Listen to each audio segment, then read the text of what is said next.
The day I turned 20, my parents told me to get out. No warning, no discussion, just me, a worn duffel bag, and $70 in my pocket. "You're a disappointment," my father said, his voice cold as steel, watching me drag my bag down the long cobblestone driveway of our Georgian estate in Savannah, Georgia. "No son of mine is going to waste his life chasing music instead of law school," he added, adjusting the cuff of his designer shirt. My mother stood just behind him, arms crossed, her diamond tennis bracelet catching the soft April sunlight.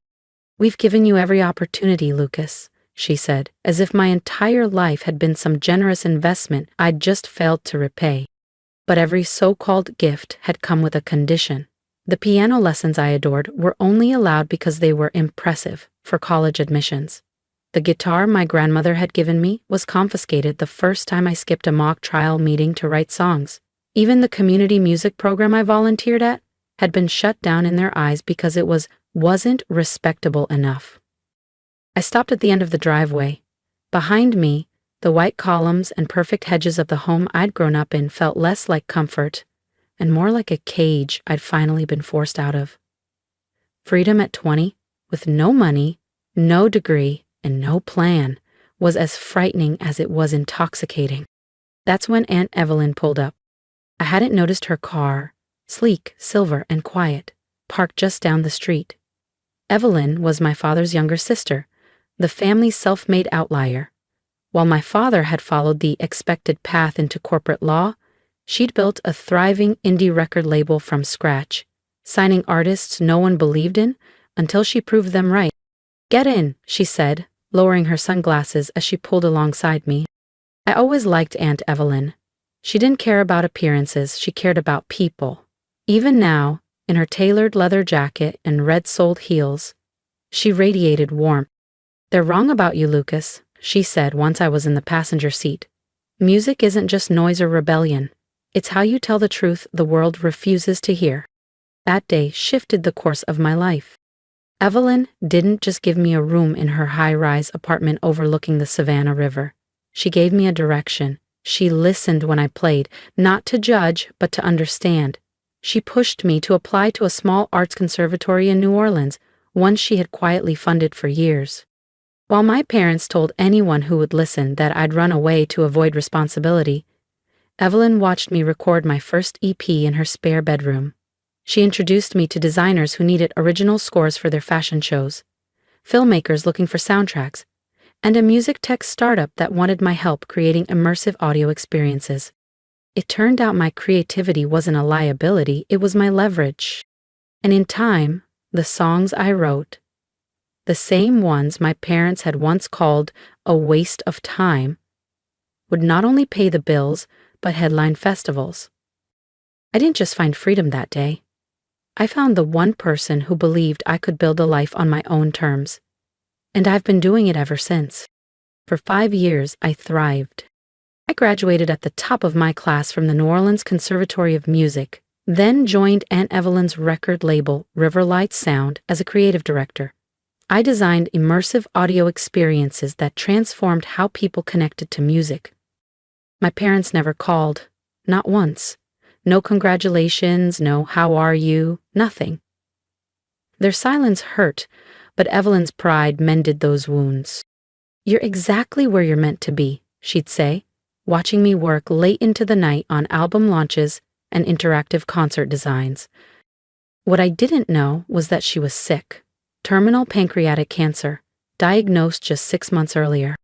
She never let it slow her down. She still came into the office every day, still mentored young artists, still fought with industry executives over creative freedom. The day she died, I lost more than my aunt. I lost the only real parent I'd ever had. Her funeral was exactly as she would have wanted, elegant, heartfelt, and focused on the life she lived, not the illness that took her. I sat in the front row wearing the tailored black suit she'd bought me for my first major industry gala, trying to hold back tears as one person after another spoke about her brilliance, kindness, and relentless vision. That's when I saw them. My parents walked into the church like they owned it. My mother in a pristine morning dress paired with diamonds, my father in a custom-tailored suit that looked as expensive as it did joyless. They hadn't aged well, Money might buy style, but it couldn't erase the bitterness carved into their faces. Their eyes locked on me, narrowing. "Lucas," my mother cooed, her voice sticky sweet with hypocrisy. "We've been so worried." I almost laughed. 5 years of silence, and now they were worried. "What are you doing here?" I asked, keeping my tone even. Evelyn had taught me how to stay composed under pressure. "The white body, she was my sister," my father said flatly. "Of course we're here. And you, it's time to come home, son. This little rebellious phase has gone on long enough." Before I could answer, a tall woman in an immaculate charcoal suit stepped forward. "Mr. Holt," she said, looking directly at me. "I'm Victoria Chen, your aunt's personal attorney. The will reading will begin shortly in the private chamber. Please follow me." The shift in my parents' expressions was immediate. "Will reading?" My father's voice sharpened with interest. "We're her only living relatives. Well, aside from Lucas, but surely." Victoria's professional smile didn't waver, though I caught the faintest flicker of something like satisfaction in her eyes. "All will be explained shortly," she said. "Please, come with me." The private chamber felt too small for the tension pressing in. My parents sat across from me, restless and expectant, as if they were about to receive exactly what they believed they deserved. I knew better, because Evelyn never played by their rules, and I had a feeling today would be no exception. If you think my parents are about to get exactly what they came for, think again. Subscribe now so you don't miss the moment the lawyer opens Evelyn's will, because that's when everything changes. My parents sat across from me, feigning concern, though their eyes kept flicking toward the slim leather folder in Victoria Chen's hands. I reached for the silver guitar pick pendant Aunt Evelyn had given me on my last birthday, engraved with 2 words. "Play loud." "Before we begin," Victoria said, glancing my way, "Mr. Holt, would you mind showing me your necklace?" My parents exchanged a confused look as I pulled the pendant over my head. Victoria examined it closely, then nodded, and set it on the table in front of me. "Now," she said, voice steady, "I will read the last will and testament of Evelyn Holt, founder and majority shareholder of Riverlight Sound. What happened next would rewrite everything.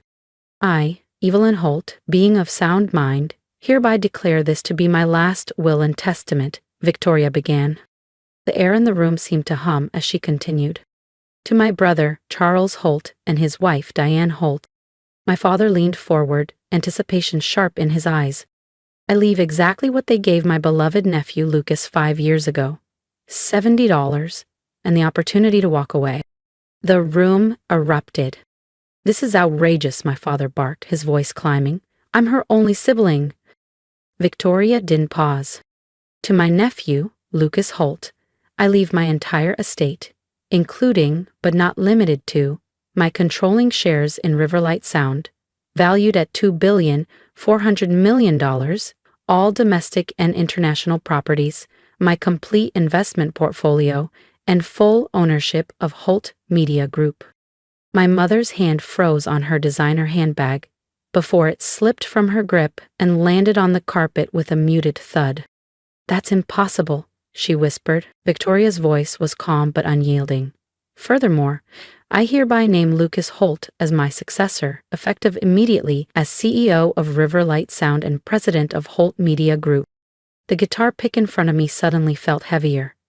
I realized in that moment that Evelyn hadn't just been mentoring me. She'd been preparing me. The late nights poring over artist contracts, the label strategy meetings she insisted I sit in on, the music law courses she nudged me into, they had all been part of my training. "This is absurd," my father snapped, surging to his feet so quickly his chair toppled backward. "He's just a kid who writes songs. He can't run a global company." Victoria opened another folder, sliding a document toward him. "Actually, Mr. Holt, Lucas has been running Riverlight Sound's creative direction division for the past year, increasing artist engagement by 50% and nearly doubling quarterly streaming revenue. Your sister kept extensive records of his contributions." My mother shifted tactics instantly, her face melting into a mask of maternal concern. "Sweetheart," she said softly, reaching for my hand. This is such a heavy burden for someone so young. Let us help you. We're family after all. Met her eyes, my voice quiet but steady. Family doesn't throw their son out with $70 and call it love. Family doesn't throw their son out for following his dreams, I said evenly. Aunt Evelyn was my family. Lucas, my father's tone dropped into something colder, heavier. Think very carefully about what you're doing. We'll contest this will. You're not prepared for this responsibility. Victoria Chen smiled for the first time that morning. A small, knowing smile. Evelyn anticipated this reaction. She reached into her folder and pulled out a small black flash drive. This contains 5 years of documented attempts by both of you to access Evelyn's accounts without authorization, including forged documents bearing her signature. She kept everything. She also recorded your attempts to bribe members of the Riverlight Sound Board to vote against your son's projects. My parents went pale, the fight draining from their faces. Additionally, Victoria continued, there's a letter here for you, Lucas. She handed me a cream envelope, my name written in Evelyn's elegant handwriting. I felt the familiar ache in my chest as I broke the seal. My dearest Lucas, if you're reading this, then everything has unfolded just as I expected. Your parents have revealed themselves once again. But you, my brilliant boy, you are ready for this. More ready than you believe. I didn't choose you as my heir because you are my nephew.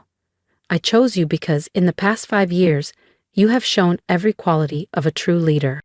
Your music isn't a weakness. It's your greatest strength. You see beauty where others see noise. You understand that art, like business, should serve people, not the other way around. The pendant you wear isn't just sentimental. In my private safe combination is your birthday. You'll find everything you need to know about the company, including projects I've kept hidden from the board. One of them, Project Echo, will change everything. Your parents never understood that true wealth isn't about money. It's about leaving the world better than you found it. Don't let anyone convince you you're not ready. You've been ready since the day you refused to betray yourself, even when it cost you everything. All my love. Aunt Evelyn. P.S. The safe also contains evidence of your father's involvement in certain questionable legal dealings. Use it only if you must. I folded the letter with care, feeling a quiet resolve settle over me. When I looked up, my parents were whispering in sharp, urgent tones. Mrs. Chen, I said clearly, my voice steady, please have security escort my parents from the premises and prepare legal documents barring them from entering any Riverlight Sound property. You ungrateful, my father began. I'm not finished, I cut in. Also prepare a press release announcing my appointment as CEO and schedule a board meeting for tomorrow morning. My mother's lips thinned into a dangerous smile. You'll regret this, she hissed as security arrived. We're not finished. Actually, we are finished, I said, channeling every ounce of Aunt Evelyn's poise. I turned to my father. Oh? And Dad, I'm sure the State Bar would be very interested in what Project Echo uncovered about your off-the-record legal dealings. The color drained from both their faces. Security escorted them out without another word. When the doors closed, Victoria Chen gave me a small, genuine smile. Your aunt would be proud. The board meeting is already set for 9 a.m. tomorrow. The members you've worked with in creative direction are ready to stand behind you. Do it. That evening, I sat alone in Aunt Evelyn's office, my office now, the city lights of Savannah glittering through the tall windows. Her framed portrait hung on the wall, her eyes sharp yet warm. The safe yielded exactly what she'd promised in her letter: company records, Project Echo's full plans, and enough evidence to make sure my parents would never get near me or the company again. A year later, Riverlight Sound officially launched Project Echo, a groundbreaking platform that made high-quality music production tools accessible to any artist, regardless of budget or background. The press called it industry-changing. The board called it our proudest achievement. My father called his lawyer, but by then his license to practice law had already been revoked. My mother tried calling me once. The week our stock value tripled. Her number was already blocked.